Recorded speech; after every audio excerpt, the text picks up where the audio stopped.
اور یہ کہ قیامت آنے والی ہے اس میں کچھ شک نہیں، اور یہ کہ اللہ سب لوگوں کو جو قبروں میں ہیں جلا اٹھائے گا، بس وہ تو ایک زور کی آواز ہوگی اور یہ اسی وقت دیکھنے لگیں گے اور کہیں گے ہائے کمبختی ہماری،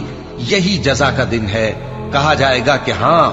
وہی فیصلے کا دن جس کو تم جھوٹ سمجھتے تھے۔ فرشتوں کو حکم ہوگا جو لوگ ظلم کرتے تھے ان کو اور ان کے ہم جنسوں کو اور جن کو وہ پوجا کرتے تھے سب کو جمع کر لو، یعنی جن کو اللہ کے سوا پوجا کرتے تھے، پھر ان کو جہنم کے رستے پر چلا دو۔ اور جس دن قیامت برپا ہوگی گناہگار نا امید ہو جائیں گے اور ان کے بنائے ہوئے شریکوں میں سے کوئی ان کا سفارشی نہ ہوگا اور وہ اپنے شریکوں سے منکر ہو جائیں گے۔ اور جس دن قیامت برپا ہوگی اس روز وہ الگ الگ فرقے ہو جائیں گے، تو جو لوگ ایمان لائے اور عمل نیک کرتے رہے